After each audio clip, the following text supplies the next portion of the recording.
नमस्कार साथियों, इस वीडियो में मैं रामनिवास मेहरा आपको यूडाइस पोर्टल पर नवीन सेक्शन बनाने एवं नवीन सेक्शन में विद्यार्थियों को ट्रांसफर करने की प्रक्रिया बताने वाला हूं। प्रक्रिया बताने से पहले साथियों मेरा आपसे छोटा सा निवेदन रहेगा कि यदि आप चैनल पर नए हैं तो प्लीज चैनल को सब्सक्राइब कर घंटी वाले बेल आइकन को दबाकर ऑल पर भी प्रेस कीजिएगा।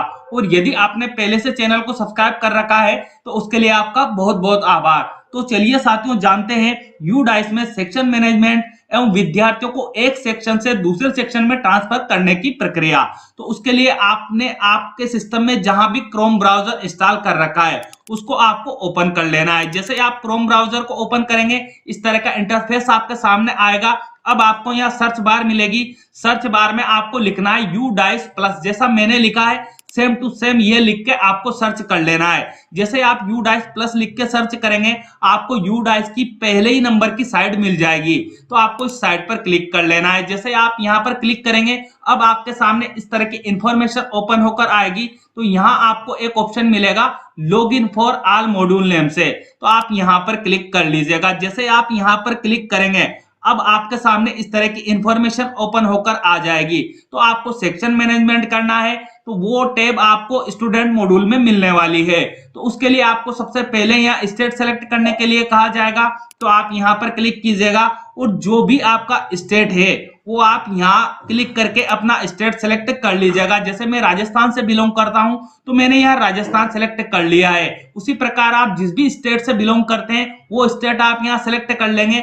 देन आपको यहाँ एक ऑप्शन मिलेगा गो का, तो आपको गो पर क्लिक कर लेना है।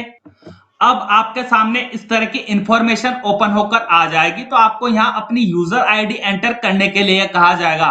तो यूजर आईडी आपके डाइस कोड ही है और आपको ध्यान रखना है कि यदि आपके डाइस कोड में 0 आगे लगा हुआ है तो वो 0 भी आपको यहाँ लगाते हुए अपने यूडाइस कोड यहाँ पर एंटर कर लेने हैं।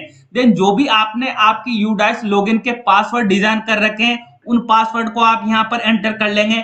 फिर आपको यहाँ कुछ कैप्चा कैलकुलेशन दिखाई देंगे, उन कैप्चा कैलकुलेशन को आपको सेम टू सेम यहाँ पर एंटर कर लेना है।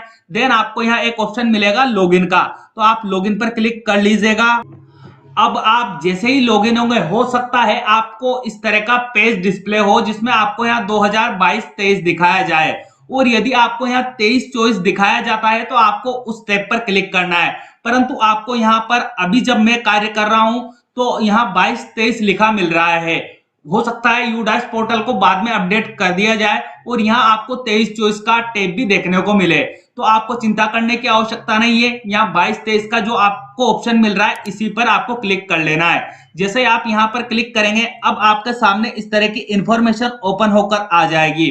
अब आपको यहाँ क्या करना है, चूज एकेडमिक ईयर का एक टैब दिया हुआ है, यहाँ पर क्लिक करना है। जैसे आप यहाँ पर क्लिक करेंगे अब आपको यहाँ ऑप्शन मिल जाएगा 2023-24 नेम से। तो आपको जो यहाँ एरो दिखाई दे रहा है इस पर क्लिक कर लेना है। जैसे आप यहाँ पर क्लिक करेंगे अब आपके सामने इस तरह की इंफॉर्मेशन ओपन होकर आएगी। तो आपको जो ये टैब दिखाई दे रही है इसको क्लोज कर देना है। इसको क्लोज करने के उपरांत आपको यहाँ पर जाना है। यहाँ आपको एक टैब मिलेगी स्कूल प्रोफाइल नेम से, तो आप यहाँ पर क्लिक कर लीजिएगा। जैसे आप यहाँ पर क्लिक करेंगे आपके स्कूल से संबंधित इंफॉर्मेशन आपको यहाँ डिस्प्ले की जाएगी। तो आपको क्या करना होगा, सबसे पहले नवीन सेक्शन डिजाइन करना है। तो उसके लिए आपको यहाँ एक ऑप्शन मिलेगा सेक्शन मैनेजमेंट नेम से, तो आप यहाँ पर क्लिक कर लीजिएगा। अब आपके सामने इस तरह की इंफॉर्मेशन ओपन होकर आ जाएगी। तो आपको सबसे पहले उस कक्षा का चयन करना है जिसमें आप नवीन सेक्शन डिजाइन करना चाहते हैं। तो उसके लिए आपको यहाँ ऑप्शन दिया हुआ है सिलेक्ट क्लास का, तो आप यहाँ पर क्लिक कीजिएगा। आपके विद्यालय में जितनी भी क्लासेस चलती है उनकी इंफॉर्मेशन आपके सामने ओपन होकर आ जाएगी। तो आप जिस भी कक्षा में सेक्शन को डिजाइन करना चाहते हैं वो कक्षा यहाँ चयन कर लीजिएगा। ऑटोमेटिकली आपको सेक्शन का नेम यहाँ दिखाई देने लगेगा। अब इस सेक्शन से संबंधित आप और इंफॉर्मेशन एंटर करना चाहते हैं तो आप यहाँ क्लिक करके इंफॉर्मेशन एंटर कर लीजिएगा। और उसके बाद आपको यहाँ एक ऑप्शन मिलेगा ऐड सेक्शन नेम से, तो आप यहाँ पर क्लिक कीजिएगा। जैसे आप यहाँ पर क्लिक करेंगे जो आपने सेक्शन डिजाइन किया है उसकी इंफॉर्मेशन आपको यहाँ डिस्प्ले कर दी जाएगी। यदि आपको कोई चेंजेस इसमें करना है तो उसके लिए आपको यहाँ एडिट का ऑप्शन दिया हुआ है। आप यहाँ एडिट पर क्लिक करके जो आपने सेक्शन डिजाइन किया है उसमें उसकी इंफॉर्मेशन में चेंजेस कर सकते हैं। और यदि आपसे गलत सेक्शन डिजाइन हो गया है तो आपको यहाँ डिलीट का ऑप्शन भी देखने को मिलेगा। आप यहाँ क्लिक करके सेक्शन डिलीट भी कर सकते हैं। परंतु यदि आपने सब कुछ कार्य सही किया है, अब आपको विद्यार्थियों को एक सेक्शन से दूसरे सेक्शन में ट्रांसफर करना है, तो उसके लिए आपको यहाँ एक नवीन टैब उपलब्ध करवाई गई है सेक्शन शिफ्ट नेम से। तो आपको यहाँ पर क्लिक कर लेना है। अब इस तरह की इंफॉर्मेशन आपके सामने ओपन होकर आएगी। जिस भी कक्षा का चयन आपने यहाँ किया है उसमें आपके कितने विद्यार्थी है उनकी इंफॉर्मेशन आपको यहाँ पर डिस्प्ले की जाएगी। अब आपको क्या करना है, मान लो पहले नंबर के विद्यार्थी को अनदर सेक्शन में आपको ट्रांसफर करना है, तो उसके लिए आपको यहाँ सेलेक्ट सेक्शन नेम से टैब मिलेगी, तो आप यहाँ पर क्लिक कीजिएगा। जो सेक्शन आपने डिजाइन किया होगा उस सेक्शन का नेम आपको यहाँ डिस्प्ले किया जाएगा, तो आपको उस सेक्शन को चयन कर लेना है। देन आपको यहाँ एक ऑप्शन मिलेगा अपडेट का, तो आप अपडेट पर क्लिक कर लीजिएगा। अब आपके सामने इस तरह का डायलॉग बॉक्स ओपन होकर आएगा जिसमें आपसे कहा जाएगा सेक्शन सक्सेसफुली अपडेटेड, मतलब जिस भी विद्यार्थी का आपने सेक्शन चेंज किया है उसका सेक्शन यूडाइस पोर्टल पर चेंज किया जा चुका है।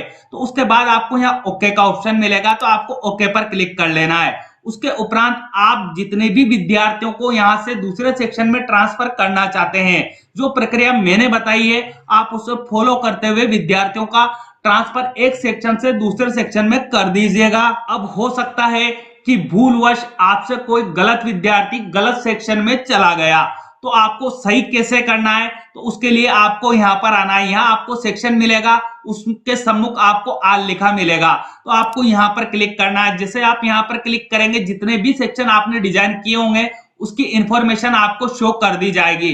तो कौन से सेक्शन में आपसे गलत विद्यार्थी गया है उस सेक्शन का चयन आपको यहाँ कर लेना है। उसके बाद आपको यहाँ गो का ऑप्शन मिलेगा, तो आप गो पर क्लिक कर लीजिएगा। जितने भी विद्यार्थियों को आपने इस सेक्शन में भेजा होगा उसकी इंफॉर्मेशन आपको यहाँ शो की जाएगी। तो आपको क्या करना है, मान लो मैं पहले नंबर के विद्यार्थी की आपसे बात कर लेता हूं कि ये विद्यार्थी मेरे से इस सेक्शन में गलत आ गया है, मैं वापस इसे अपने वास्तविक सेक्शन में ले जाना चाहता हूं, तो आपको यहाँ सेलेक्ट सेक्शन का ऑप्शन मिलेगा, आप यहाँ पर क्लिक कीजिएगा। आपके सेक्शन की इंफॉर्मेशन आपको यहाँ ओपन की जाएगी, तो आप यहाँ से वापस उचित सेक्शन का चयन कीजिएगा। देन आपको यहाँ एक ऑप्शन मिलेगा अपडेट का, तो आप अपडेट पर क्लिक कर लीजिएगा। जैसे आप अपडेट पर क्लिक करेंगे, यदि आपसे कोई गलत विद्यार्थी गलत सेक्शन में गया था तो उसका सेक्शन चेंज कर दिया जाएगा और इस तरह का डायलॉग बॉक्स आपके सामने डिस्प्ले किया जाएगा, सेक्शन सक्सेसफुली अपडेटेड। तो आपको यहाँ ओके का ऑप्शन मिल रहा है, अब ओके पर क्लिक कर लेना है। जैसे आप ओके पर क्लिक करेंगे ये डायलॉग बॉक्स आपके सामने से हट जाएगा। तो इस तरह साथियों आपको विद्यार्थियों का सेक्शन मैनेजमेंट यूडाइस पोर्टल पर करना है। उम्मीद करता हूं प्रक्रिया आपके लिए उपयोगी रहेगी, और यदि प्रक्रिया आपके लिए उपयोगी रहे तो आप वीडियो को लाइक अवश्य कीजिएगा। साथ में इस वीडियो को हमारे अन्य साथियों तक भी पहुंचाइएगा ताकि वीडियो का लाभ हमारे अन्य साथियों को भी मिल पाए। और हाँ साथियों, यदि आपको मुझसे किसी भी प्रकार की तकनीकी सहायता चाहिए तो आप अपना कमेंट मुझे कमेंट बॉक्स में कीजिएगा, मैं निश्चित ही आपका कमेंट का जवाब देने का प्रयास करूंगा। मिलते हैं साथियों इसी तरह के इंपॉर्टेंट टॉपिक के साथ, तब तक के लिए जय हिंद जय भारत।